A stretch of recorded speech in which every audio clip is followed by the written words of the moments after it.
Alright there, mate. How you doing? How's your mother, in fact? You don't need to answer that. I already know. Yeah, I know it's been bloody ages, but we're back now. We're all back and ready to do something. So, ladies and gentlemen, welcome to Season 2 of the DJ Bandanna Show. So yeah, not much to say. Let's begin. Okay, let's see.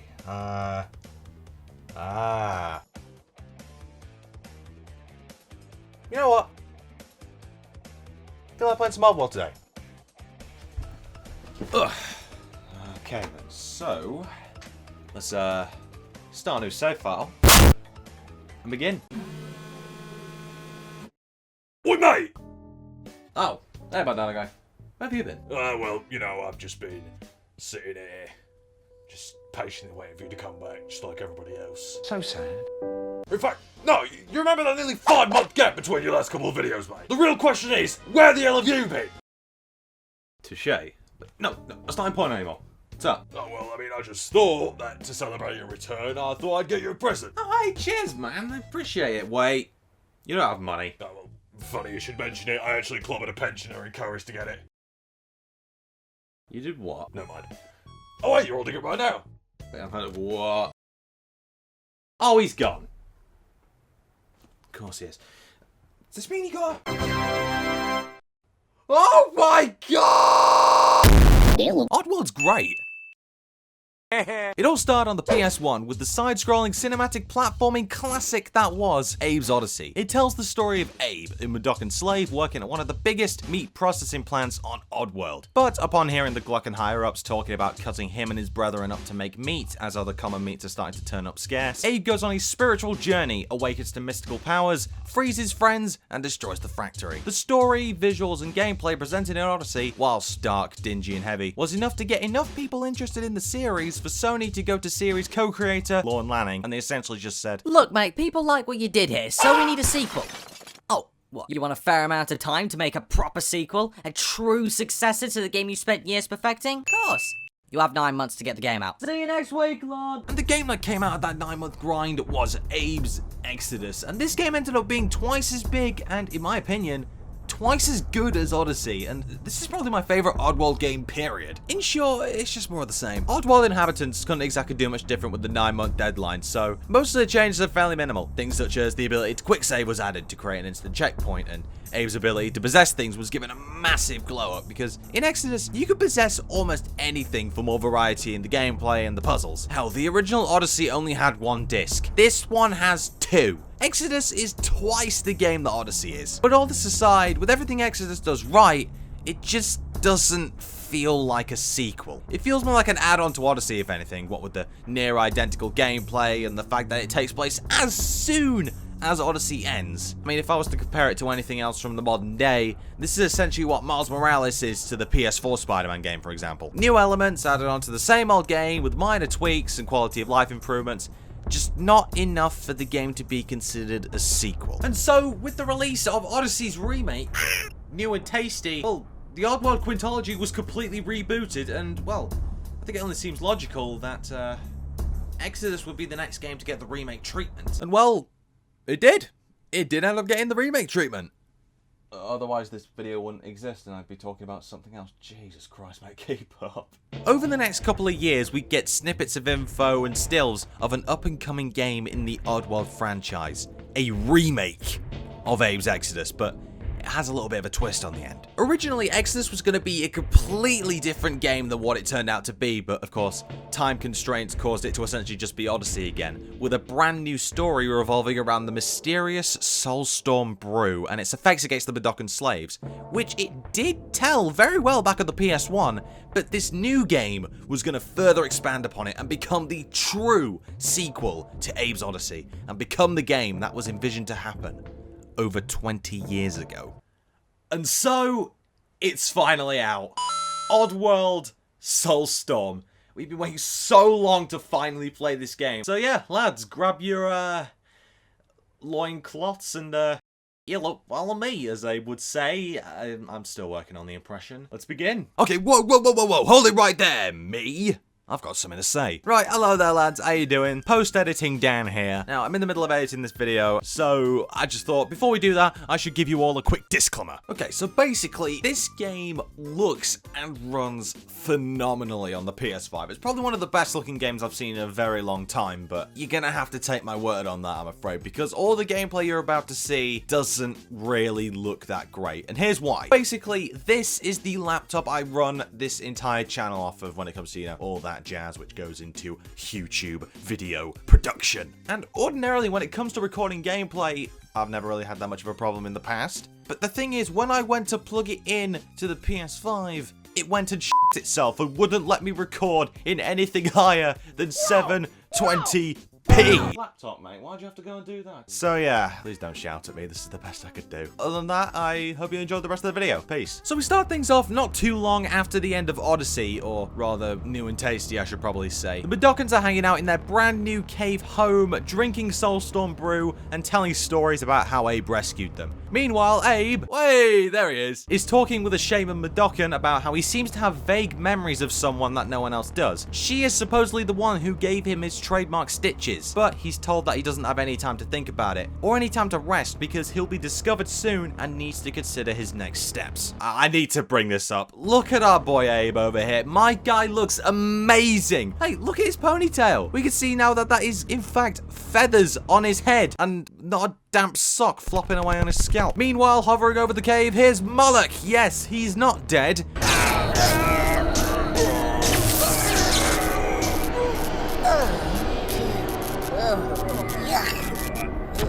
Bloody somehow. Now our old pal Moloch, well, he's in a spot of bother right now because no one believes him when he says that a Mudokon burned down Rupture Farms back in Oddysee. The other Glockons of the world seem to think that he burned it down himself as part of an insurance scam, and as such, they all seem to think the Mudokons, Abe included, are all dead and they supposedly died in the fire. So obviously, Moloch's a little bit mardy and wants to get his hands on and then kill Abe because, hell, you lose sight in one eye, you're suddenly a supervillain. That's just how it works. I read the manual. Who's this hit fella? That is a weird moustache. Upon finding out they've been discovered, the Mudokons start scrambling around the cave, spilling Soulstorm everywhere. Now, the thing is, Soulstorm is just a little bit flammable, so the entire cave sets on fire and everyone's got to get out. And here's the game. And straight up, bloody hell, this game is so much different than the other 2D Abe-centered games. What started off as a rock-hard, tough-as-nails puzzle platformer where you need to carefully consider every move has now turned into a faster-paced, more action-packed version of the formula. Abe feels much lighter to control and a hell of a lot more responsive. You can double jump now. I mean, at first, it seems kind of out of place in an Oddworld game, but eventually it becomes a necessity for making longer gaps and reaching higher ledges, so on and so forth. Abe.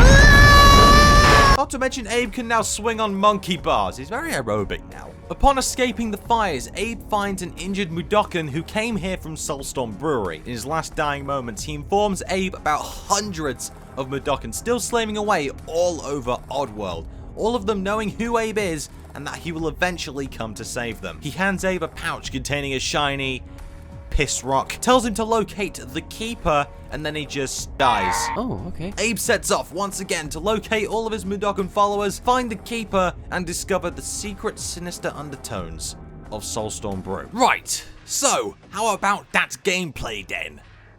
Oh, Jesus, it's good. Of course, I've already talked about Abe's movements with the double jump and the bigger focus on more fast-paced aerobic platforming as opposed to the moment-to-moment slower-paced stuff. Whilst that is still here, maneuvering the environments is just a lot faster. As for any other new additions / improvements, the biggest one is that now, in this game, if you think about it, Abe can technically fight now.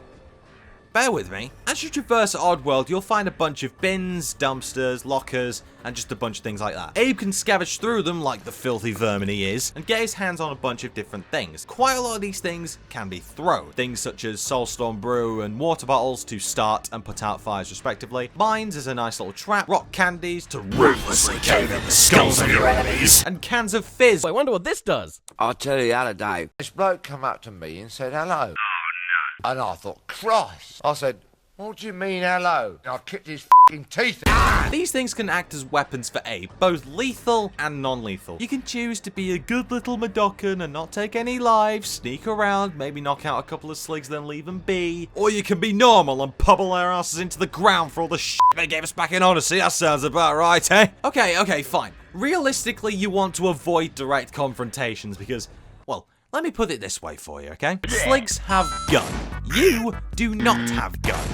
You have a can of Pepsi and some sellotape. I think you can see where I'm coming from here. That's not all. Abe can actually use some of the materials he finds to craft improved versions of these throwables, such as rock candy, which automatically ties up sligs, smoke screens that can hide you for a short while, or fizzy pops that act like a sticky bomb.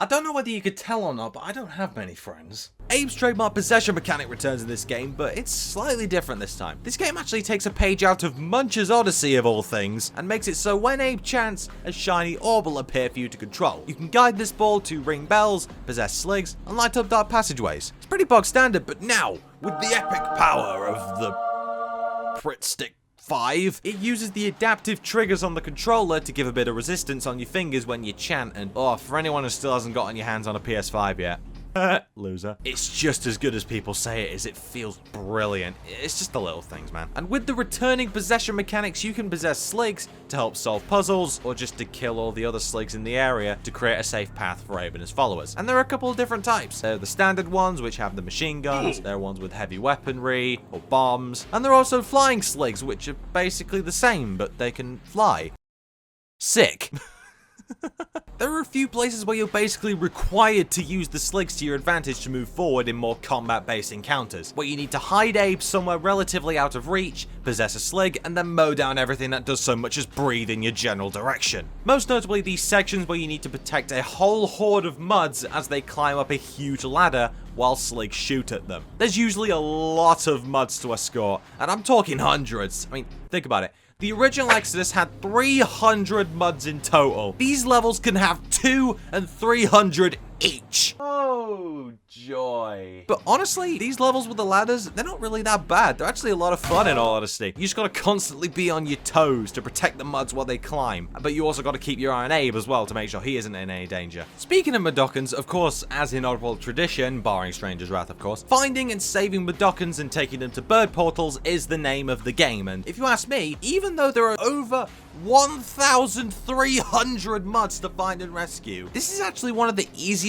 Oddworld games to get most of, if not all, the Madokans in. Honestly, most of them you'll just randomly come across in your path forward. There are only like a few times where you need to go off the beaten path or meet a certain condition to find or open a path to more muds. Not to mention, if the going gets tough, you can actually give them throwables to let them fight for you. You can essentially gather a huge army of muds behind you, and they're pretty damn accurate with the throws. Saving Madokans is actually linked to an improved Quama system returning from previous games. The more muds you save, the higher your Quama level will be at the end of each level. Getting higher Quama will get you more medals in the results screen, go towards trophies, and of course, in Oddworld tradition, will get you the best ending. This is, at face value, a pretty short game. There are only 17 levels in total. Huh, this is a pretty short ride. Alright, fair enough. But the thing is, some of these levels could take between 1 and 2 hours each.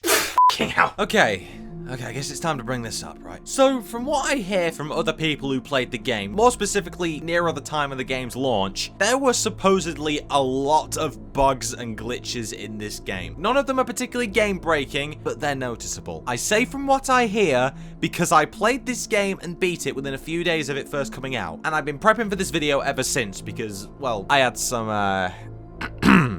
unfinished business at the time. I didn't run into one major bug. My playthrough was completely clean. It looked and ran perfectly, minus a few issues with the sound mixing. Seriously, sometimes some sounds are almost non-existent, and sometimes they're so loud they make me want to jam a nail in my ear and keep hammering it until... But apart from that, it was practically flawless. So in conclusion, Oddworld Soulstorm is a fantastic evolution of the Oddworld formula The gameplay, whilst lighter and faster paced, is the classic 2D Oddworld we've come to expect, but somewhat better in my opinion. The story is a fantastic retelling of some of the basic plot points from Exodus. The crafting, gathering, and the combat, whilst challenging, is a lot of fun, and they even added a couple of new main Mudokons who have been in previous games but haven't really been fully fleshed out characters in Alf and Toby, who are both written incredibly well and are just downright entertaining on the odd occasion. You found the keeper? I did. And she told us what to do. But what she meant, I can't figure out. Wait, she? Was she hot? Hell, no, she was the oldest thing I've ever seen. Oh, wow. You fucking idiot. And without spoiling anything, the true ending opens the floodgates wide for whatever Oddworld Inhabitants has in store for us in the next epic chapter of the brand new Oddworld Quintology. So yeah, that was Oddworld Soulstorm, and you know what? I think I like it just as much as I liked Exodus. If you want something which is more reminiscent to the original Oddworld formula, something that has the more moment-to-moment, tough as nails platforming, and, well, it's on the PS1, then play Exodus. But if you want something which is, well, more improved, more refined, something which looks bloody brilliant on the PS5, well, go for Soulstorm. Honestly, you can't go wrong either way. But yeah, that's all I've got left today, so thank you all so much for watching. If you guys did enjoy, be sure to... Hang on. I'm recording right now, Bandanna Guy. Can it wait? No can do, mate. Police downstairs to fancy a chat. Why? Well, yeah, remember when I said I clubbed a pensioner to get the PS5? Yeah? Yeah, I kind of blamed it on you. Why would you do that? Shut up, mate. They're downstairs. Well, what are we gonna do? What are we gonna do about it? Well, I have a couple of ideas, mate. Come on, let's go. Whoa. I'm not fighting anyone. Come on. Well, what are you going to do if they try taking us in, mate? That's what I thought. Come on. But wait, don't. Fine. Whatever. Just give me a second. Just thanks for watching, everyone. If you guys did enjoy, sure leave a like, comment what games you want me to talk about next. Maybe I'll do them, and subscribe for more videos in the near future. I hope. But yeah, I've got to go deal with something. So thanks for watching, everyone. Welcome to Season 2, and I'll see you all in the next video of mine. I hope. Take care. Wait up! Previously on me. Bandanna Guy beat up a pensioner to get his hands on a PS5. Sounds like something he'd do. Do you want to know what the kicker is, though? The nutter went and blamed it on me! So the next thing you know, after I finished that really cool Oddworld Soulstorm review, which you can watch up there if you haven't already, please and thanking you, I'm not subtle, I'm aware, shut up. My house ended up getting a visit from the police. And now, well, just see for yourself.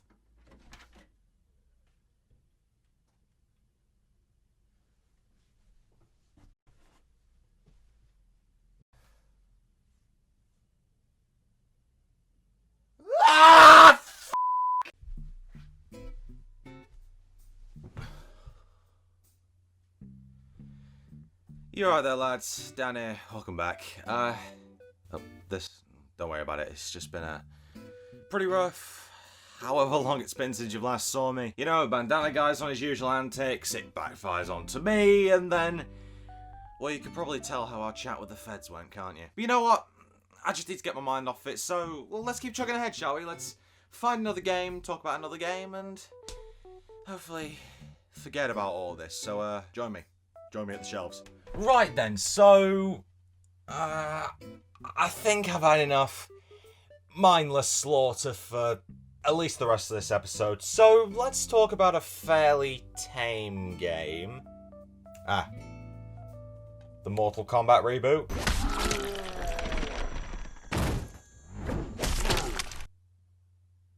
Oh! I mean, alright then, I suppose it's been a while since we talked about a not-so-great game on the channel, so how about Shadow?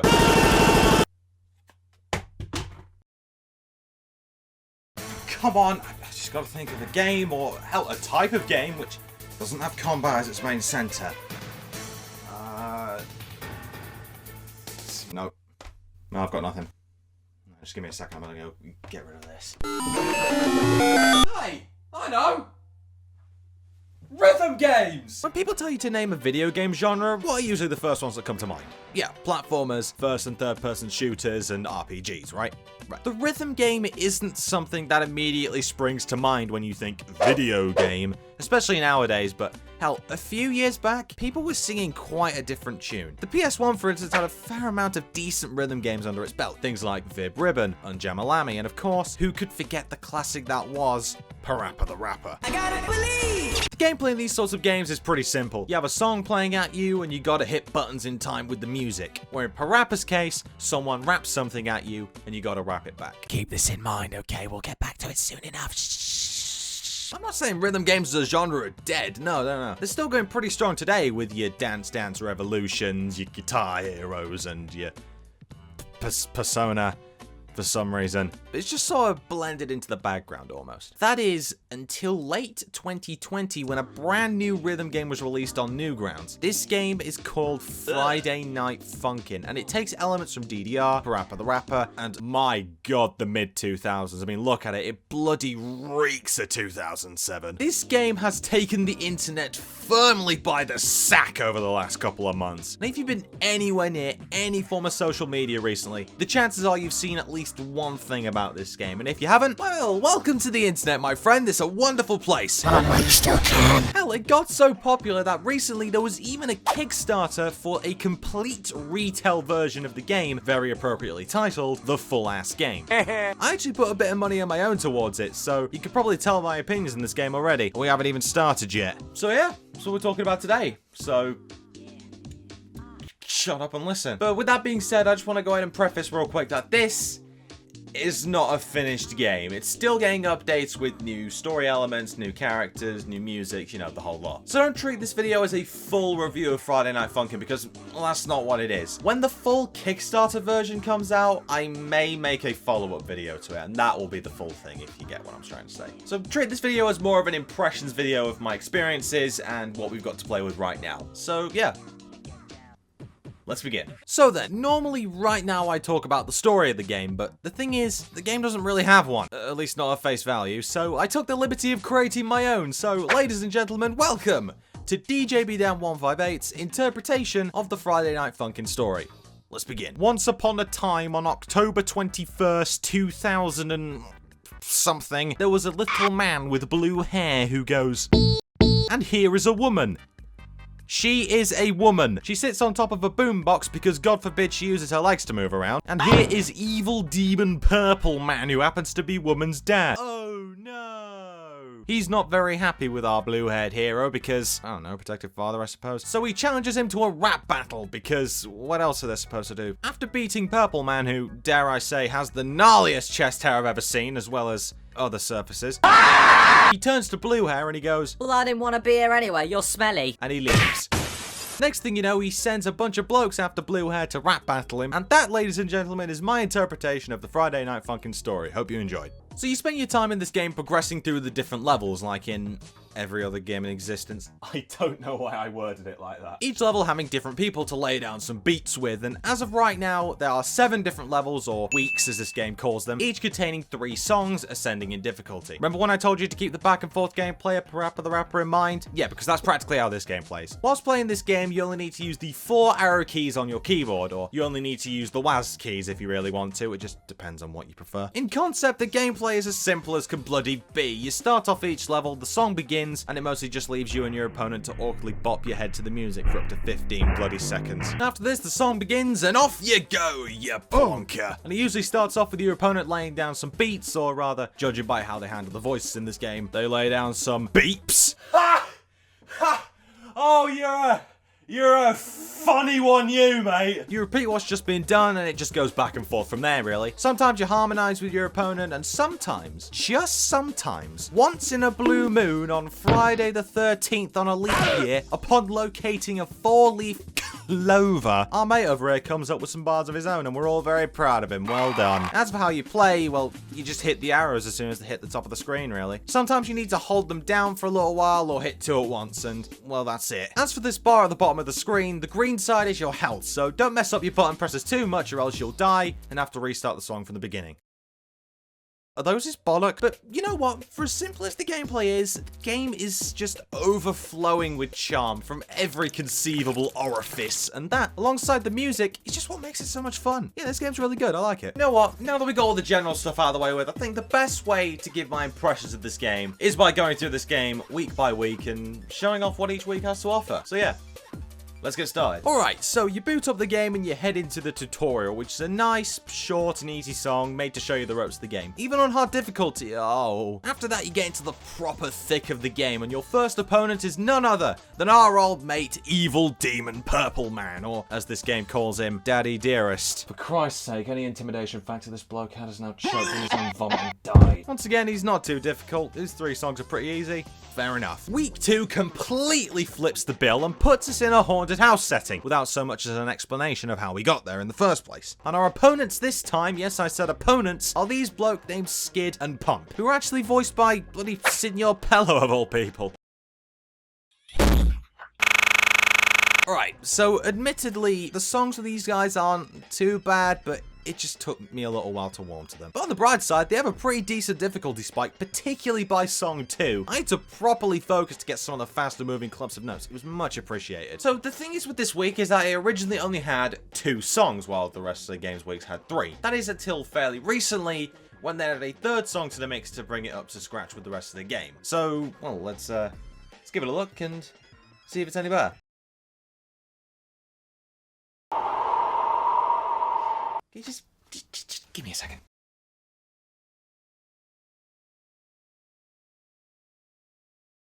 What? What in the ever-loving mother of piss stick is that? Hell, it's a demon. It's a lemon demon. What? So this delightful gentleman here is called the Monster. And he looks like my nan. He's got the squiggly black body, a lemon for a head, and for whatever reason, he literally has more teeth than face. And we're gonna rap battle him, instead of smacking him in the chops with the nearest Bible. Now, the catch with this bloke, apart from his face, is that he is the only character in this game, apart from the tutorial, I suppose, who raps at you in full English sentences. And my God, he has a lot to say. I have literally no words to describe it. Just have a listen for yourself. Yeah, man, I'm gonna eat your girlfriend. And because your body's so peel your skin off. And then I'm gonna tear your eyes out. Yep, he's just stood there with his knobbly knees, singing happily about dismembering, then scranning the lot of you, while you're just happily beeping and bopping away like you have no idea what he's saying, and the girlfriend is sat there bopping her head, loving every second of it. I'm gonna move on now. Week 3 is up against former Newgrounds mascot, Pico. Yes, Pico's Skull Pico. I mean, fair enough. And I admit, this one's pretty cool. He's got the heavy bass gangster aesthetic in his music. He's making me a bit uncomfortable with that gun. Aren't you going to use it? I happen to know a certain citrus man who could use a few holes. But either way, it's good to see him. Now, sod off. Week 4's opponent is the girlfriend's mother, and this week bloody kicks the difficulty rating out of the ballpark with how quick notes are flung at you, and my God, I'm surprised I was able to keep up half the time. I started this game off being relatively comfortable with the speed of the notes, even on hard difficulty, being somewhat challenged but still finding it fair. But this week makes me feel like my hands are gonna rot and fall off. Worth it. Oh yeah, and for the record, the final song for this week, which has a name I'm pretty sure I'm not allowed to say on YouTube, has one of the hardest bass drops in any video game I have ever played.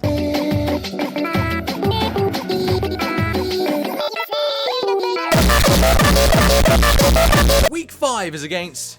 oh, them. Well, they're back, I suppose.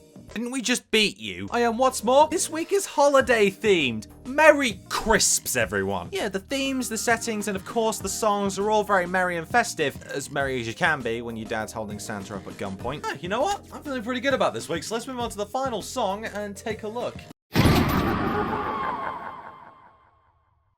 3, 2, 1, go!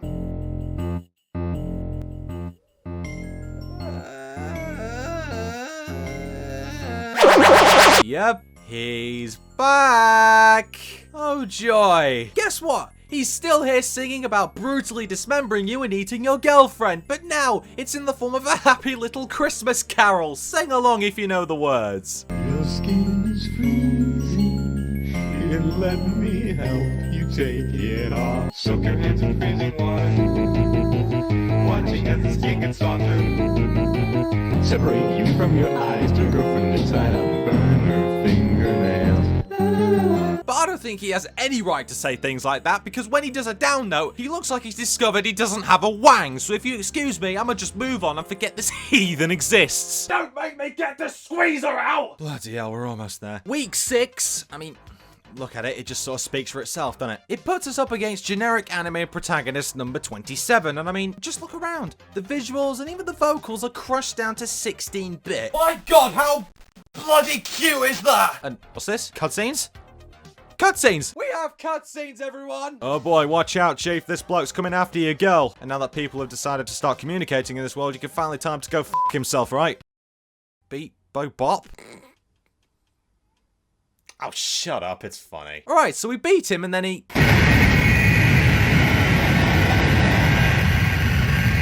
Well, he does that, I suppose. Alright then, so now we get our first snippet of story from this Spectre bloke. 45 pissing minutes in. And it turns out that this Spectre was trapped inside Anime Man's body by evil demon Purple Man, and yes, as I predicted, everyone else was sent after you by him. Who would have guessed? It's not much, but it's nice to have some kind of plot slowly developing. Good stuff. And last but not least, week 7 puts us up against the current Newgrounds mascot, Tankman. Oh, well, what do we got here? Whoa, hang on a minute. Where'd the voice acting come from?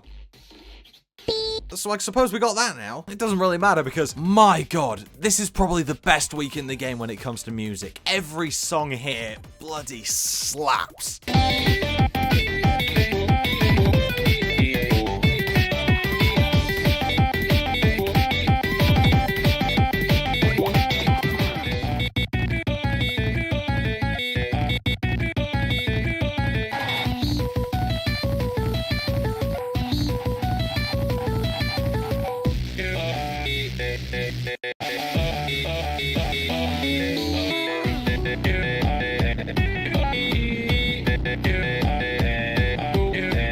So the story of this week is, Tankman is bored, you just happen to be there, rap. Yeah, that's it. After a while, he'll get bored of you as well and go to kill your girlfriend for shits and giggles, only for bloody Pico to jump in at the last second, so I guess he's on our side now. And I mean, he's finally figured out how to use his guns, so I suppose that's a good thing, right? But yeah, as of right now, that's all we got to play around with. And if the rest of the game is anything like this, we've got a hell of a game to look forward to in the future. This is brilliant. So yeah, that's really it. So thanks so much for watching, everybody. If you guys did enjoy, be sure to leave a like, drop a comment, and subscribe for more videos in the near future. So I should probably go check up on Bandanna Guy, see if he's sorted our little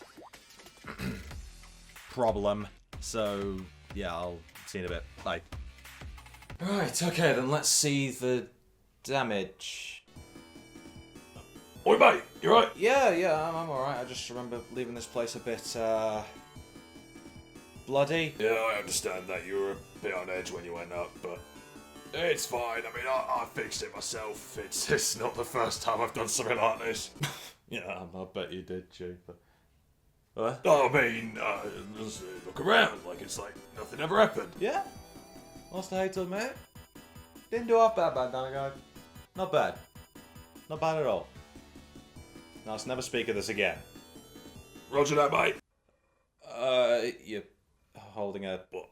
Oh, Jesus! Anyway, what's up? It looks like you're in the middle of something? Right, listen, I thought I'd take your advice to heart and try and get some money of my own coming in, alright? So, I thought I'd take the liberty of trying to become the next big rap sensation.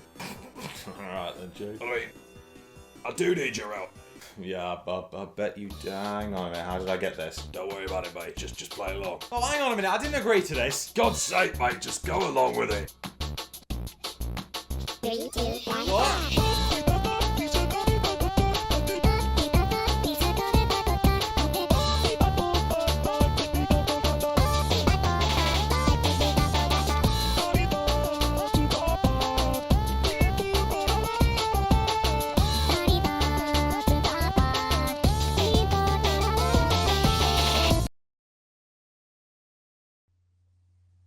go! Yeah, I've got a good feeling about today. Today's a good day. I can't possibly think of anything that'll make it any better. Hang on a second, it's Halloween!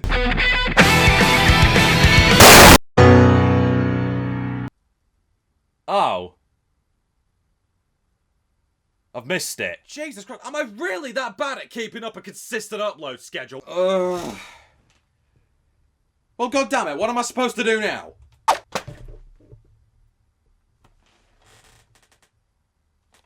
Huh? Sonic the Porcupine.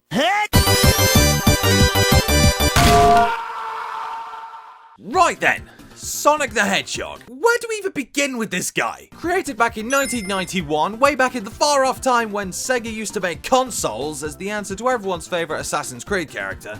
It's a me. Mario! Sonic indeed tried to do what Nintendo don't. I'll tell you what they didn't have. The fast. Thus leaning to what the Blue Blur's most famous for, picking up as much speed as you can, going through each of his levels, trying to get to the goal as quickly as possible. It all started on the Sega Genesis, or the Mega Drive over here in Europe, with Sonic the Hedgehog 1. And okay, fine, this one's fairly dated by today's standards, but it's still a pretty respectable kickoff for the series. But Sonic 2, on the other hand, is where it really started, in my opinion, with the introduction of the Spin Dash, Tails makes his first appearance, the Chaos Emeralds were actually given a purpose, allowing you to become Super Sonic when you gather all 7. This game was great. But Sonic 3, holy bollocks, even to date, this game is amazing. Easily my favorite in the classic trilogy. The pixel graphics still look fantastic, even by today's standards, only to be overtaken by Sonic Mania back in 2017. The music is godlike. I mean, apparently Michael Jackson was involved, but that's a discussion for another time. I'm not even gonna touch that. And Knuckles. Come on, you all saw that one coming. This is a Sonic video, for Christ's sake. Then, of course, there was his big jump to 3D. And that ends the history segment of today's video. Don't worry, I can already see a bunch of people going to click off this video, but you don't need to worry about it. I'm not about to start a whole rant about Sonic 06 and say the likes of, Oh, Sonic hasn't been the same since his 3D debut. And Hey, Sonic had a pretty rocky jump to 3D. I'm pretty sure those two phrases have been said to death on the internet over the last few years, so I'll stay away from them. Even though I kind of just said them now, but that was just an example, okay? Leave me alone. I'm just saying that since the Blue Blur has been mainly 3D focused, there have been some generally fantastic titles. The Adventure series, Heroes, Unleashed, Generations, all truly amazing games. But of course, this is the internet after all. We do still have to acknowledge the series' low points, and my God, has this series had its lows. And when those low points happen, especially for a series as great and iconic as Sonic, they hurt twice as much. You hear me, Sonic Forces? Hey, as I've stated, we're not here to talk about that today, because this year marks the 30th anniversary of the Sonic series, and in celebration of this, not only have we had the reveal of a brand new game coming out next year, we've also been given a remaster of one of the best games in the series as of recent, Sonic Colors Ultimate. Spelled with a U. Listen, alright, I live over here in the great nation of British, governor. We have a U here, alright? I don't know why, don't judge me. What's that got to do with my knob? But today I thought we should just jump back to the original release of Colors, released back in 2009 as one of the Wii exclusive Sonic titles, just to see how far we've come, and why it was this game in particular that deserved a remaster in the first place. So yeah. Let's do that, shall we? So with that being said, you're right lads, Dan here, welcome back to a brand new video, and today, as I've literally just said, we're going to be checking out Sonic Colors, a game which I personally haven't played in quite a while, so with the remaster coming out fairly recently as the time of recording this video, there's really never been a better time to jump into what many people consider to be one of Sonic's finest 3D outings. So yeah, lads, without further ado, let's check out Sonic Colors. Spelled with a U.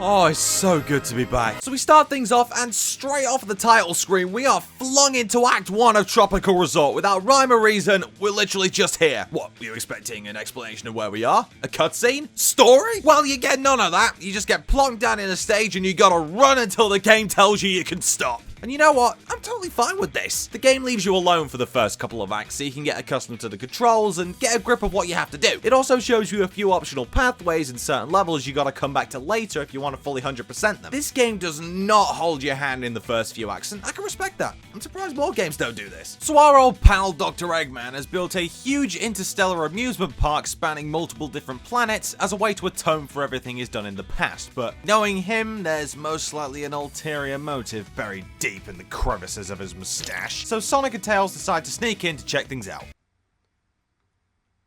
But literally less than 5 minutes after they turn up, said motive reveals itself. They find out that Eggman's actually enslaved the planets that make up the park, using powerful tractor beams to stop them from going anywhere. Alongside this, he is in the process of capturing these little aliens called Wisps to drain them of their power to fuel a mind control ray, which he intends to zap their planet with. And well, we can't be having any of that now, can we? So I guess it's up to Sonic to speed his way through the planets, destroy the tractor beams, rescue the Wisps, and of course, stop Eggman from firing that laser. So you progress through the game by traveling through the 6 main areas that make up the park. The main resort, a planet made entirely of sweets, a visually stunning light show complete with neon airships and paths made of light that appear and disappear as you run over them, the Wisps' home planet that's been filled with industrial equipment to build more attractions and destroy their home, a giant aquarium-themed planet with a few Asian set pieces, and a huge asteroid belt full of roller coasters where the Wisps that have lost their power hang out. This leads to my own, and I'm sure many other people's main gripe with this game. So,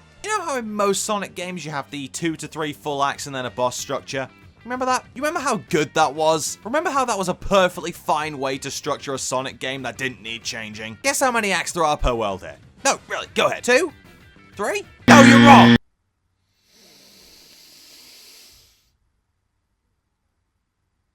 There are 6. Yep, you heard me. There are 6 acts and then a boss in every single world. Now I know what you're probably thinking, but Dan, having more stages is good because that means more content in the game for us to play. Why are you complaining? What are you high? Well, for starters, yes. Yes, I am. How else do you think I survived nearly 2 years of making these videos whilst only having 3 mental breakdowns in the process? For Christ's sake, mate, I gotta be doped up on something. Okay. Fine. In all seriousness though, it's not necessarily about the amount of stages per world. I mean, honestly, I'd agree with you. Having more stages in a world would be a good thing. It's just how inconsistent they can be when it comes to length that kind of rubs me the wrong way. You see, thing is, some acts will take the standard 1 to 3 minutes, which we've come to expect from modern Sonic stages nowadays, whilst others will take you 20 bloody seconds. No, I'm not joking. At this point, there should have either been made smaller sections of bigger levels, or hell, they should have just gotten rid of them entirely. And you know what? Whilst I'm on the process of bitching about small things in an 11-year-old game that doesn't really matter that much in the grand scheme of things, let's be real, can we talk about the bosses real quick? Because oh dear. Right, fine. For the most part, the bosses really aren't too bad, don't get me wrong. And hell, they even translate the amusement park concept fairly well. For example, in Worlds 1, 2, and 3, you fight a giant Ferris wheel full of moving platforms, a crew of pirates that you need to lure off of their ship, and a huge gunship that runs away from you so you need to chase it down to land any hits on it. Okay, fine, that one may be stretching it a little bit, but you get the idea. And then in Worlds 4, 5, and 6, you fight a giant Ferris wheel full of moving platforms, a crew full of pirates you need to lure off of their ship, and then a huge gunship that runs away from you, so you need to chase it down to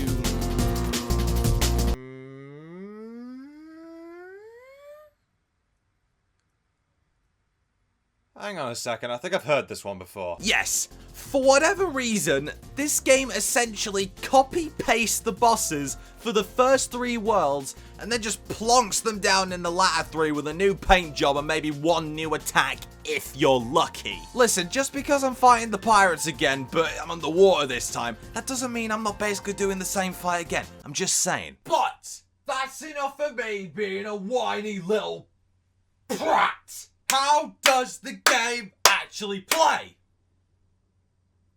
Well, I'll tell you. This game falls under what people have gone on to call the boost formula. It's a lot more linear than, say, the Adventure series, but it's not fully 2D either, like the classic games or Mania. It's kinda somewhere in between. As you progress through each of the game's stages, you'll constantly be flipped between narrowish 3D corridors and 2D side-scrolling segments. And you head on through using your fairly bog-standard Sonic moves like your homing attack, your stomp, your slide, and of course, it is called the boost formula for a reason after all. As you rush around, bashing robots and grabbing capsules full of wisps, a gauge fills up on the bottom of the screen, and when you have some juice in there, whilst running, simply hold down a button and then, there's the fast. And occasionally you'll need to use a few more context-sensitive actions that kind of just activate in the moment, such as the ability to jump infinitely when you're underwater. You can sometimes drift around wide corners, which is always so satisfying to pull off. I love doing this. Or you can do a quick step to the left and right to quickly avoid obstacles and enemy fire. But wait! That's not all! There's more? As you progress through the game's 6 planets, you'll find different kinds of wisps, which kind of act like this game's version of a power-up in a way. You pop open their respective capsules when you find them, and then let rip with a one-off ability, which lasts for a few seconds, and then you're back on your merry way. I've already mentioned the standard white wisp, which fills up your boost gauge a bit, but as you progress, you'll get access to much more unique abilities, such as the cyan laser, which works exactly like it says on the tin. You activate it, pick a direction, then shoot off. You can use this to skip huge chunks of levels if you aim it right enough, or you can shoot into these crystals, which takes you along a certain path. There's the yellow drill, which lets you power your way through certain terrain to find hidden areas or to get underneath enemies to attack them. The orange rocket does,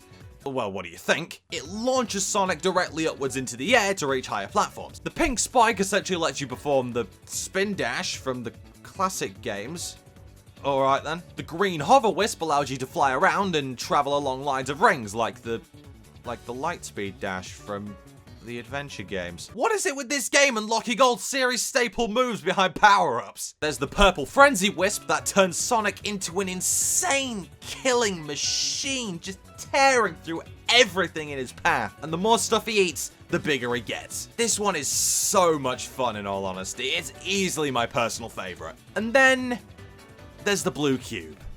Come on, one of these had to be the worst. So basically, this thing stops you dead in your tracks and slams you on the ground to turn certain blocks into rings and vice versa.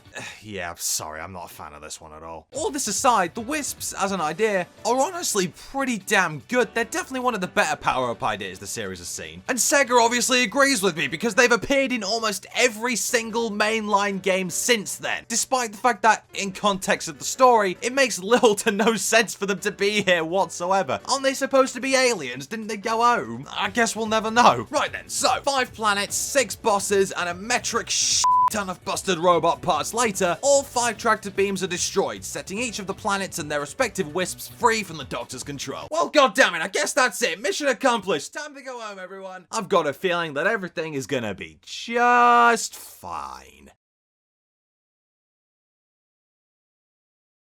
Don't be fooled! Things are not fine! The tractor beams may be gone and the wisps may be free, but that doesn't mean Eggman's lost the power he's been storing since the beginning of the game. So in a desperate move without thinking, he activates the laser set to hit the world, and it works just as he intended it to. Does it? Nah, what really happens is that due to a busted robot part sticking out of one of the tanks, the laser immediately backfires and starts a huge explosion that will soon consume the entire park. Realizing this, Sonic and Tails decide it's time to get the hell out of there. But of course, the good Doctor ain't gonna let them go so easily. And this final fight, I'm not gonna lie, is so damn good. It's definitely worth all the copy-pasted bullshit we've done up until this point. Basically, how it works is that you're auto-running forward, and you need to avoid Eggman's attacks until there's an opening. Sounds pretty box standard, right? Right. But the thing is, each attack is based on a different wisp power, essentially meaning that you're having variations of your own moves used against you. And I love it when games do things like this. It's so damn good. I mean, hell, they did end up reusing the basic concept for this fight for the final boss of Sonic Forces. So I guess that means it's special. After beating Eggman, the explosion starts to get a little bit out of hand, and despite his best efforts to escape, Sonic winds up getting caught in the blast and knocked out. Luckily though, the wisps are on hand to pick him up and return him home safely. Alongside this, all of the drained wisps suddenly get all their power back.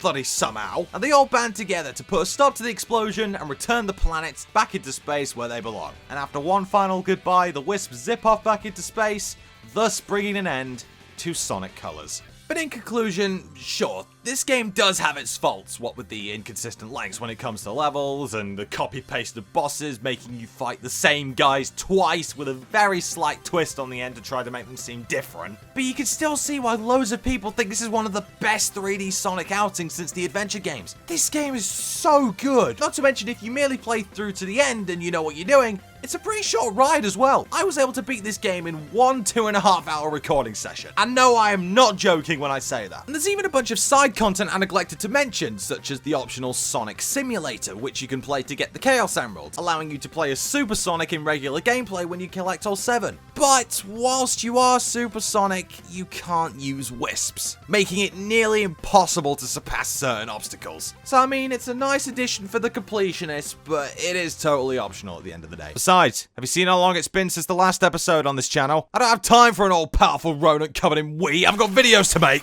But at the end of the day, this is not my favorite Sonic game in the world. I mean, hell, it's not even my favorite boost formula game, because if you ask me, Unleashed did it better before, and Generations has done it better since. I mean, hell, loads of people consider Generations to be the best of its kind. But none of this means that this is a bad game. Oh, Jesus, no. I mean, it does have its flaws, but despite all that, I really enjoyed my time coming back to this one. It was pretty good. Hell, I'm not even done talking about colors as a whole, because there was also a DS version released at roughly the same time, and the only reason I didn't talk about that one today is because many consider it to be the 3rd game in the Rush trilogy, because it plays almost identically to those games. And I am considering making a full video on the Rush games at some point in the future, so I'll just save it for then, yeah? But yeah, that was Sonic Colors, and, well, I know I've made my feelings on this game pretty unclear with how mixed I'm being, but really, this is a damn good game, and, well, it's, definitely one of the best Sonic Wii games. I'll give it that. Not that that's saying much. But yeah, that's all I got left for today, so I want to thank you all so much for watching. If you guys did enjoy, be sure to leave a like, drop a comment, and subscribe for more videos in the near future, and, hang on a second. I feel like I'm forgetting something. Something that's in every single Sonic Colors video on the internet. What was it again? Hey, Sonic, buddy, do you know what it is? No copyright law in the universe is going to stop me! It won't last 2 minutes on YouTube.